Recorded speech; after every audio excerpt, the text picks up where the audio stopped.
തഞ്ചാവൂരിലെ അതിപ്രശസ്തമായ ബൃഹദീശ്വര ക്ഷേത്രത്തിൽ ശിവനാണല്ലോ അവിടെ ഇരിക്കുന്നത്. പെരുവുടയാറാണ്. ആരെയും രക്ഷിക്കുന്ന എന്താപത്തിൽ നിന്നും രക്ഷിക്കും.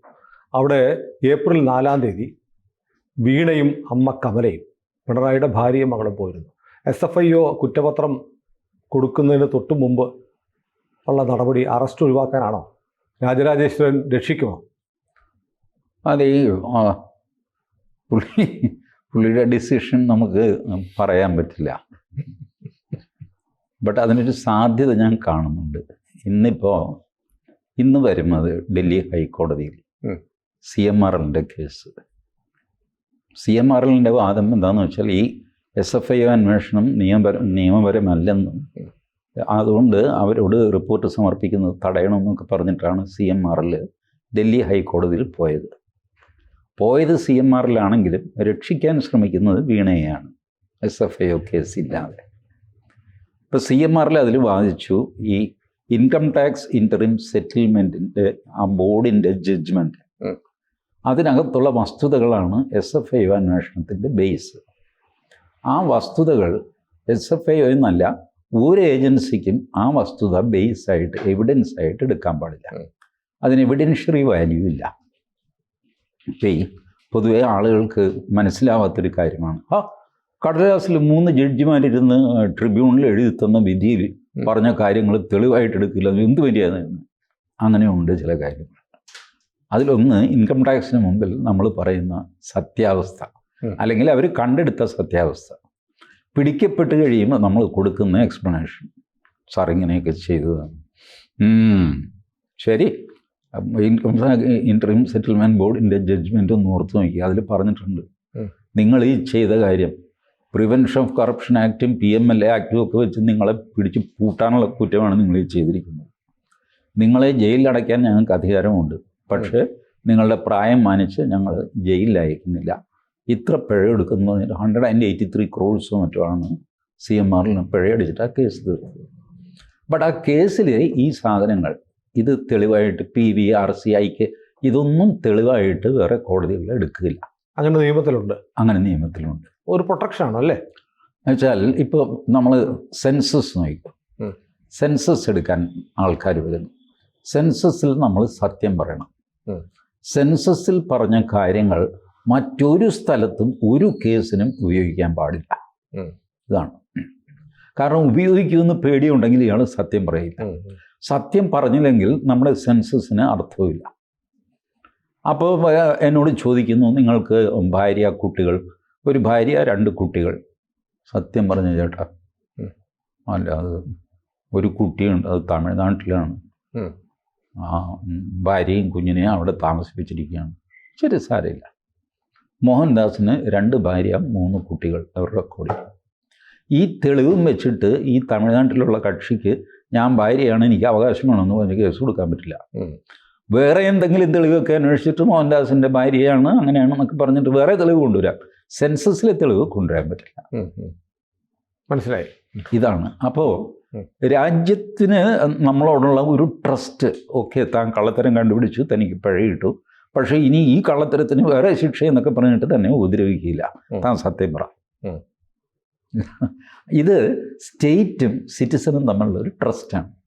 ആ ട്രസ്റ്റിൽ പിന്നെ സ്റ്റേറ്റ് ഫർദർ ഇയാളെ കുഴപ്പത്തിലാക്കില്ല.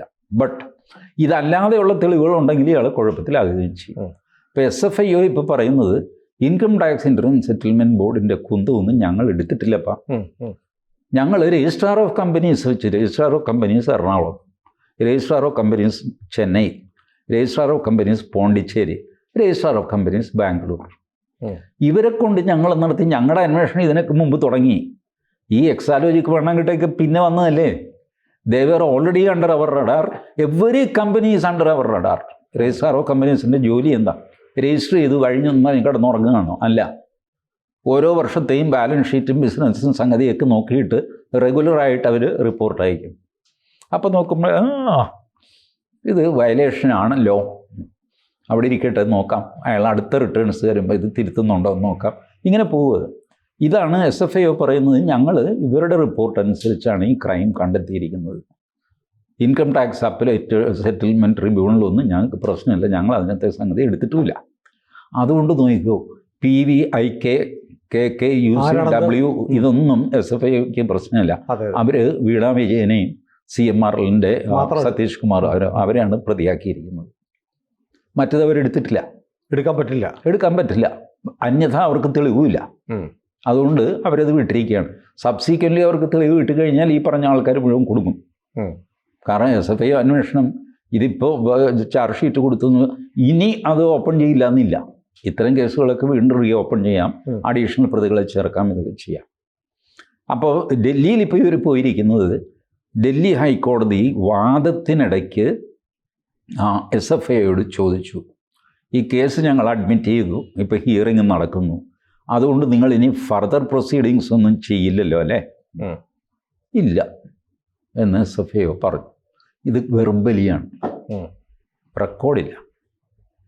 അപ്പോൾ CMRL ഇപ്പോൾ ഉന്നയിക്കുന്ന വാദം മറ്റേ ജഡ്ജി അലഹബാദിലേക്ക് പോവുകയും ചെയ്തു. ഈ വെർബലി പറഞ്ഞു എന്ന് പറയുന്ന ജഡ്ജി CMRL ഉന്നയിക്കുന്ന വാദം അന്ന് വെർബലി ഇങ്ങനൊരു സംസാരം കോടതിയിൽ നടന്നിരുന്നു, ഓപ്പൺ കോർട്ടിൽ. അപ്പോൾ ഇവരുടെ വക്കീൽ അത് സമ്മതിച്ചതാണ്, ഞങ്ങളും സമ്മതിച്ചതാണ്. ഫർദർ ആക്ഷൻസ് ഒന്നും ഉണ്ടാവില്ല, നോ പ്രിസിപ്പിറ്റേറ്റീവ് ആക്ഷൻ, നോ കൊയേസീവ് ആക്ഷൻ എന്നൊക്കെ പറയും. ബട്ട് അത് തെറ്റിച്ചുകൊണ്ട് ഇവർ കൊണ്ടുപോയിട്ട് ചാർജ് ഷീറ്റ് കൊടുത്തിരിക്കുന്നു. അതുകൊണ്ട് ഈ കേസ് തീരുന്നതുവരെ ക്ലിയർ ആയിട്ട് ഒരു സ്റ്റേ ഓർഡർ ഇതിന് കൊടുക്കണം. ഇതാണ് CMRLൻ്റെ ആവശ്യം. ഈ സംഭവം ഒരുപക്ഷെ ആ ജഡ്ജ് റെക്കോർഡ് ചെയ്തിട്ടുണ്ടെന്ന് വെച്ചോ ഫയലിൽ, അങ്ങനെ ഓർഡറിൽ അത് ചേർക്കണമെന്നില്ല, സ്റ്റേ ഓർഡർ കൊടുക്കണമെന്നൊന്നുമില്ല. The parties have agreed that they will not take any precipitative action എന്ന് പറഞ്ഞ് അങ്ങനെ എഴുതിയിട്ടുണ്ടെങ്കിൽ ഇപ്പോൾ ഉള്ള ജഡ്ജി അത് വായിക്കും. പുള്ളി SFIയുടെ വക്കീലിനോട് പറയും, അതെ കോടതിയിൽ വാക്ക് മാറരുത്, സത്യം പറയണം. അല്ല അത് ഞാനല്ല, മറ്റേ അഡ്വക്കേറ്റ് അഗർവാളായിരുന്നു. ശരി, അഗർവാളിനോട് ചോദിച്ചിട്ട് നിങ്ങളൊരു സത്യവാങ്മൂലം ഫയൽ ചെയ്യും.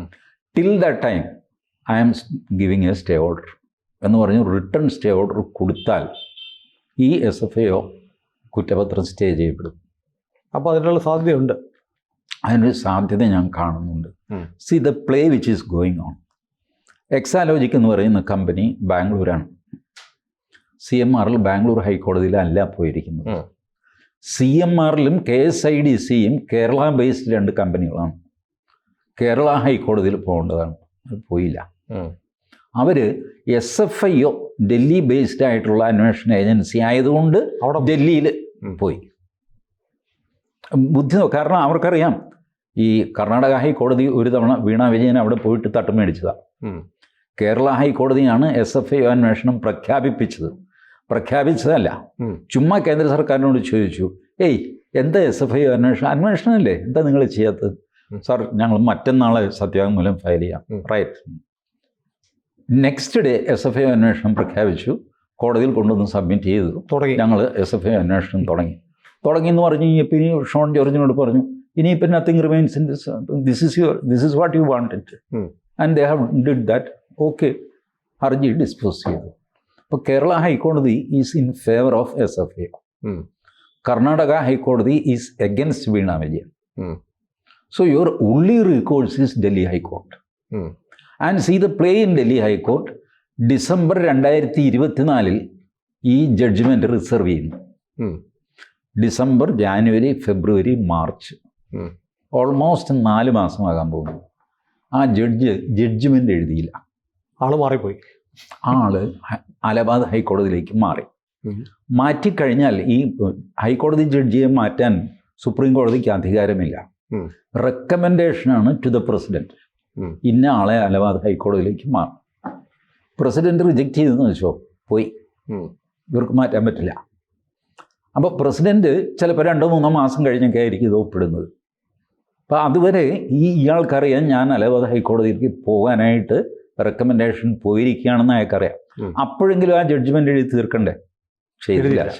ജന്മം ചെയ്ത് എഴുതാതെ സ്ഥലം വിട്ടു. സ്ഥലം വിട്ട് കഴിയുമ്പോൾ എന്താ സംഭവിക്കുന്നത്? അടുത്ത ബെഞ്ച് വരുമ്പോൾ ആദ്യം മുതൽ ഇവർ വാദിക്കണം. അതെ അതെ, കഷ്ടപ്പാടാണ് മുഴുവൻ. പിന്നെ ഇതുവരെ ചെയ്തത് മുഴുവൻ പോയി, ആദ്യം മുതൽ വാദിക്കണം. ഇപ്പോൾ ആസ് ഇഫ് ഇന്ന് ഈ ഹർജി വന്ന പോലെ പുതിയ ജഡ്ജി ഇത് കേൾക്കും. ഇന്ന് സംഭവിക്കുന്നത് പോലെ ഒരു സ്റ്റേ ഓർഡർ കൊടുത്താൽ എന്താ? ആകാശിടിഞ്ഞ് വീഴൊന്നും ഇല്ലല്ലോ, ഇത്രയും കാലം ആയതല്ലേ. ഇതാണ്. After all it is a financial crime. Did she kill someone? ആരെങ്കിലും കൊല്ലുവോ അങ്ങനെ എന്തെങ്കിലും ഉണ്ടോ? ഇല്ല സാർ, അങ്ങനെയൊന്നും. ഫൈനാൻഷ്യൽ ഡിസ്പ്യൂട്ട് ഇതല്ലേ. After all money is involve. That can be recovered at any time. Okay, stay further proceedings, we will hear it later on. Post on 7th July. This can happen. ഈ ഞാനിത് പറയുമ്പോൾ ആൾക്കാർ എന്നെ തല്ലാൻ വരും. ഓ, ഇയാൾ വീണ വിജയനെ സപ്പോർട്ട് ചെയ്ത്. വീണ വിജയനെ സപ്പോർട്ട് ചെയ്ത് ഞാൻ ആക്ച്വലി കോടതിയിൽ നടക്കുന്ന കാര്യങ്ങളാണ് പറയുന്നത്. പക്ഷെ വേറെ കാര്യമുണ്ട് രുചി. ഇപ്പം ഇത്രയും കാലം ഈ കേസ് കേട്ടിട്ട് ഓർഡേഴ്സിന് വേണ്ടി റിസർവ് ചെയ്തു. ഓർഡർ എഴുതാത്ത ജഡ്ജി, ആ ജഡ്ജി എന്തിനാ ഇപ്പം മാറ്റിയത് തിരക്കിട്ട്? അല്ല, അത് വേറെ അവർക്ക് അവരുടേതായ കാരണങ്ങളുണ്ട്. കൊളീജിയത്തിന് അതിൻ്റേതായ കാരണങ്ങളുണ്ട്. ഞാൻ ഈ റിസർവ് ചെയ്തതിൻ്റെ ഒരു വിക്ടിം ഞാനാണ്. എൻ്റെ ഒരു കേസിൽ കേരള ഹൈക്കോടതിയിൽ ഒരു ജഡ്ജി ജഡ്ജ്മെൻറ്റ് റിസർവ് ചെയ്തു. 6 മാസം ജഡ്ജ്മെൻറ്റ് എഴുതാതെ 6 മാസം കഴിഞ്ഞപ്പോൾ അദ്ദേഹം റിട്ടയറായി. അത് കൊള്ളാം. I have to argue again. ഒന്നേന്ന് പറഞ്ഞത്തോളം എന്ത് ചെയ്യാൻ ഇങ്ങനെ ഒരു ദ്രോഹം ചെയ്താൽ? ബട്ട് ജഡ്ജിമാരത് ചെയ്യുന്നു. ബിക്കോസ് അത് ഹൈലി സെൻസിറ്റീവ് ഒരു കമ്മ്യൂണൽ ഇഷ്യൂ ഒക്കെ ആയിരുന്നു. എൻ്റെ ഫേവറിൽ അത് വരേണ്ടതാണ്. പോലീസ് വരെ സമ്മതിച്ചതൊക്കെയാണ്. ബട്ട് ദെൻ ആ ജഡ്ജിക്ക് എന്തോ പ്രശ്നം ഉണ്ടായി. കാരണം അങ്ങനെ ഒരു ജഡ്ജ്മെൻ്റ് എഴുതി കഴിഞ്ഞാൽ ജീവന് ഭീഷണിയോ അങ്ങനെ എന്തെങ്കിലുമൊക്കെ അങ്ങനെ ഉണ്ടാവാം. എന്തുകൊണ്ടോ 6 മാസം വെച്ചുകൊണ്ടിരുന്നിട്ട് ഒരു സിംഗിൾ ജഡ്ജ്മെൻ്റ് എഴുതിയാൽ മതി, എന്നിട്ട് വിരമിച്ചങ്ങ് പോയി. അപ്പോൾ ഈ പറഞ്ഞു വരുന്നത് ഈ തഞ്ചാവൂർ ഈ പറയുമ്പോൾ ഞാനിത് പറയുന്നത് നമ്മുടെ കാഴ്ചക്കാരിൽ ഒരുപാട് പേർക്ക് ഈ ഒരു തെറ്റിദ്ധാരണയുണ്ട്. നിങ്ങളൊരു കേസിൻ്റെ മെറിറ്റ് പറയുമ്പോൾ നിങ്ങൾ അതിനകത്തെ ആളിനെ ഡിഫെൻഡ് ചെയ്യുന്നു എന്നർത്ഥമില്ല. നേരത്തെ വീണ വിജയൻ അറസ്റ്റ് ചെയ്യപ്പെടും എന്ന് ഞാൻ പറഞ്ഞു. അതെ അതെ. അതെന്തുകൊണ്ട് എന്ന് സുനിൽ ചോദിച്ചു. ഞാൻ അതിൻ്റെ ഡോക്യുമെൻ്റ് കൊണ്ടുവന്ന് കാണിച്ചു.